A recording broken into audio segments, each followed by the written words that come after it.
ये cerebral palsy क्यों होता है, इसके बारे में बताना चाहूँगा कि ये बच्चे जो होते हैं, ये जन्म के समय जब या तो प्री मैच्योर 9 महीने से पहले बच्चा हो जाए या बच्चा ऑपरेशन से हो तो उसके बाद से हेड इंजरी के चांस हो जाते हैं कि जब आपका बच्चा 1 साल का हो गया है और आपका बच्चा गर्दन नहीं संभाल रहा है, बैठ नहीं पा रहा है, खड़ा नहीं हो पा रहा है, तो आप उसको डिले ना करें। आप अपने बच्चे को 1 ईयर के अंदर जज करें कि मेरे बच्चे में 1 साल वाले बच्चे का जो डेवलपमेंट होना चाहिए, वो बच्चे में डेवलपमेंट है क्या? ये जो कुछ बीमारियाँ होती हैं, इनमें मेडिसिन अपना एक हीलिंग वाला काम करता है, लेकिन जो रिहैबिलिटेशन वाला काम है, वो टोटल फिजियोथेरेपी के थ्रू ही हो सकता है। एचबीयूटी थेरेपी के बारे में बताइए और इसके द्वारा आप कितने लोगों को ट्रीटमेंट दे चुके हैं?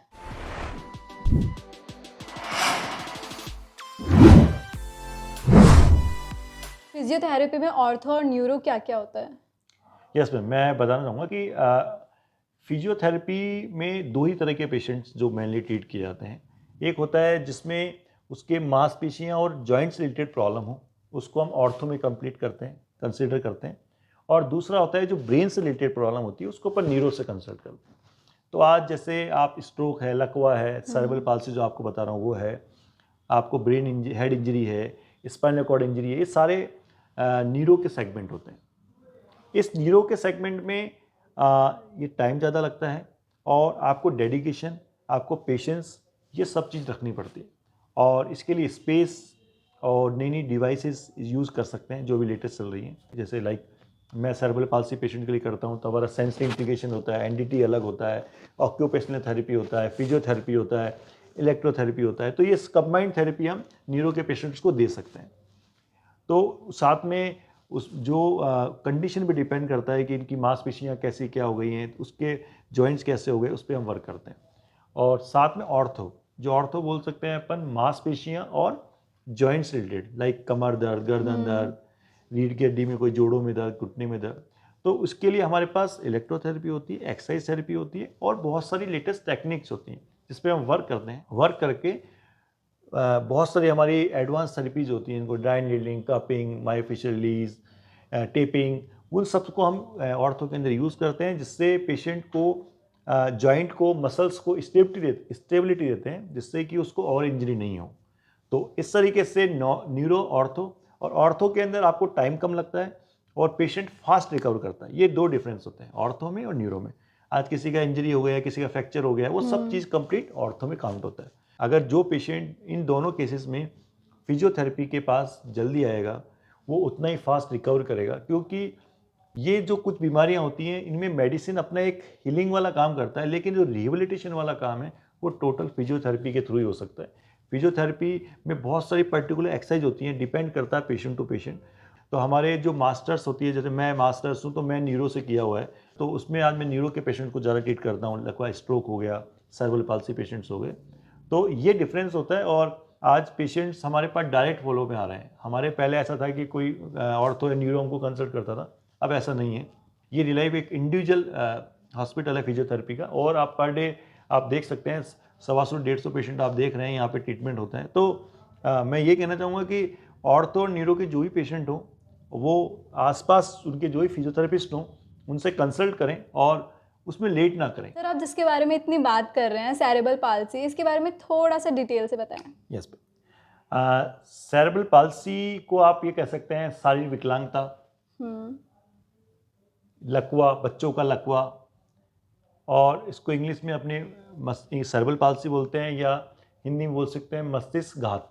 जो ये सेरेब्रल पाल्सी क्यों होता है, इसके बारे में बताना चाहूँगा कि ये बच्चे जो होते हैं, ये जन्म के समय जब या तो प्री मैच्योर 9 महीने से पहले बच्चा हो जाए, या बच्चा ऑपरेशन से हो तो उसके बाद से हेड इंजरी के चांस हो जाते हैं, या बच्चा होने के बाद लेट रोए, या उसको किसी प्रकार का दिमागी बुखार हो जाए, उसकी वजह से ये इन कॉम्प्लिकेशन की वजह से सेरेब्रल पाल्सी बच्चों की बढ़ जाता है। अपना शरीर 9 सिस्टम से बना हुआ है, हुँ। तो 9 सिस्टम का कंट्रोल अपना ब्रेन है। तो ब्रेन में जब मेनली 3 पार्ट जो मेन होते हैं, उन पार्ट में जितना ऑक्सीजन की कमी रहेगी और जितना बच्चा डिले रहेगा, उस बच्चे का दिमाग डैमेज होता चले जाएगा। जितना ऑक्सीजन की कमी होगी उतना बढ़ जाएगा। तो इसको अब हमने 3 कंडीशन में बांट चुके हैं, जैसे mild, moderate and severe. Mild का मतलब है कि बच्चा ओनली 20% उसका ब्रेन इफेक्टेड है, 50% को मॉडरेट कर सकते हैं और 80-90% उसको सीवियर कह सकते हैं। अब इन तीनों पेशेंट्स में पेशेंट की जो कंडीशन है वो तीनों की कंडीशन अलग अलग होती है। तो इसमें इस तरह के जो बच्चे होते हैं सेरेब्रल पाल्सी, इसमें 3 कैटेगरी पाई जाती है उनकी फिजिकली को देखते हैं।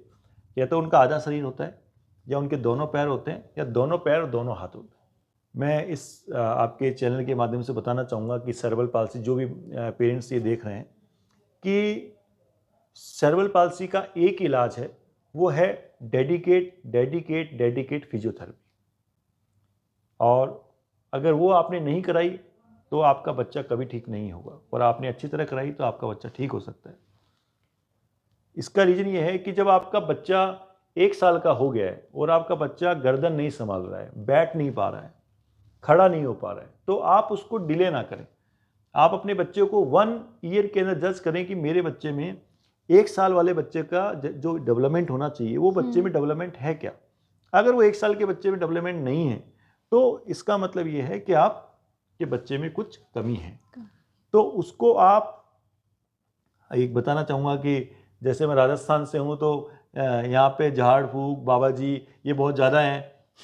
कोई क्या कर देता है, कोई उड़ा देता है, उड़ा के ठीक कर देता है। बहुत सारे आप देखते हैं चैनल में, ये सब अफवाहें हैं। कोई लाइक ये कि उस पर पत्थर रख लो ठीक हो जाएगा, ऐसा कुछ भी नहीं है।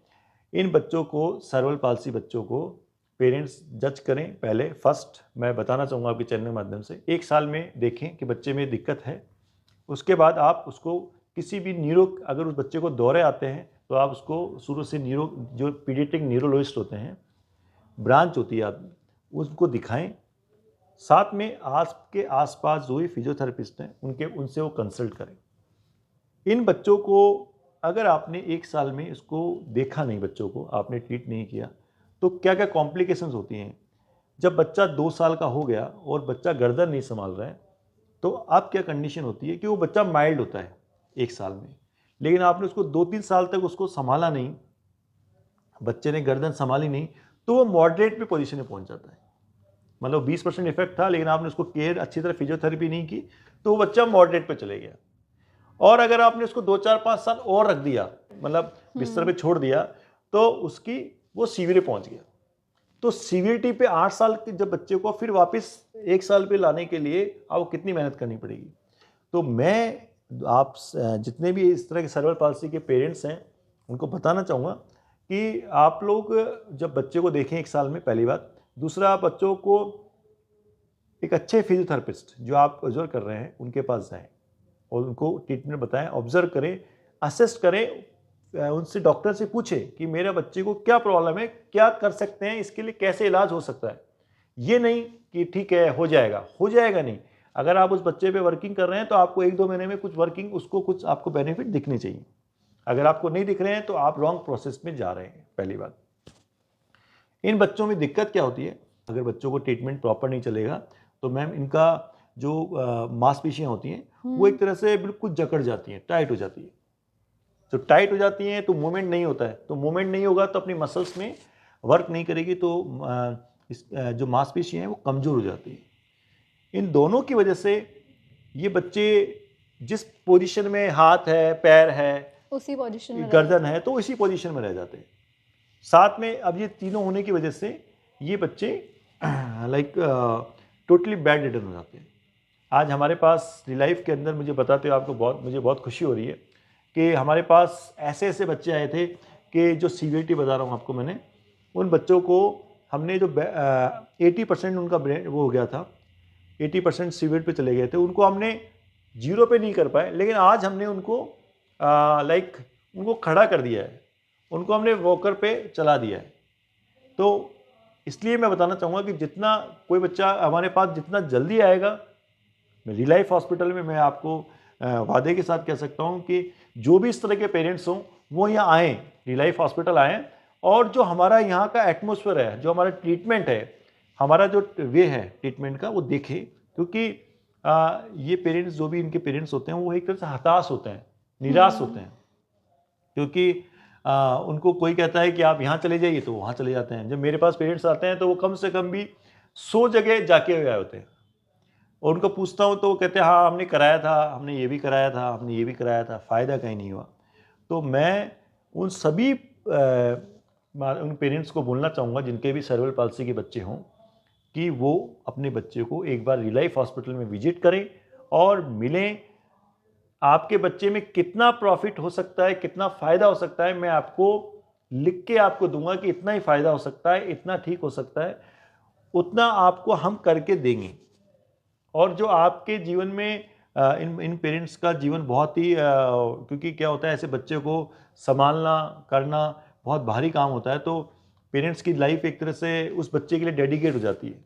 मदर, स्पेशली मदर की, क्योंकि मदर मदर बच्चे को छोड़ नहीं सकती, फादर अपने जॉब के लिए जाएगा, तो बहुत कॉम्प्लिकेशन क्रिएट हो जाती है।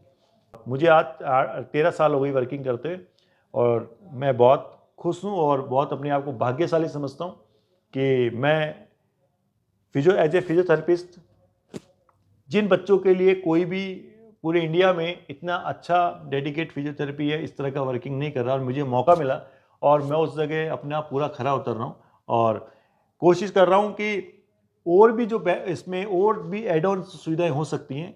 यहाँ पे हमारे पास occupational therapy, speech therapy, sense integration, NDT, सारी थेरेपीज हम यहाँ देते हैं पेशेंट्स को क्या, और एक बहुत ही एग्रेसिव और बहुत ही डेडिकेट माहौल हमारे यहाँ क्रिएट रहता है।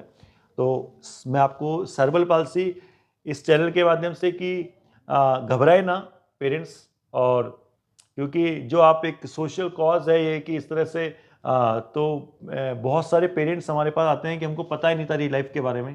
तो मैं चाहूँगा कि एक ऐसे एज ए आपके ह्यूमन बीइंग जो भी ये वीडियो देख रहा है, चैनल देख रहा है, इस वीडियो को देख रहा है, वो एक नोबल कॉज करते हुए अपने पास आसपास ऐसे कोई भी बच्चा आप देख रहे हैं जो शारीरिक विकलांग है, जो कि उम्र के साथ उसका विकास नहीं हो रहा है, तो उसको रिलाइफ हॉस्पिटल के बारे में ज़रूर बताएं, और हम उनका बिल्कुल जो भी रीजनेबल रेट जो फीस है उसके अंदर हम ट्रीटमेंट करेंगे, और जितना बेटर और जितना फास्ट हम रिकवरी कर सकते हैं हम करेंगे ये। और साथ में इस तरह की जो भ्रांतियों में नहीं जाएं कि कोई बाबा या कोई साधु या कोई भभूति या कोई झाड़ा, इस तरह से कुछ भी नहीं होता है, क्योंकि इन पेशेंटों में जितना आप वर्किंग करेंगे उतना हमारे हाथ दुख जाते हैं सुबह से हमारे सारी टीम के, लेकिन वो एक पेशेंस होता है, एक हमको अच्छा लगता है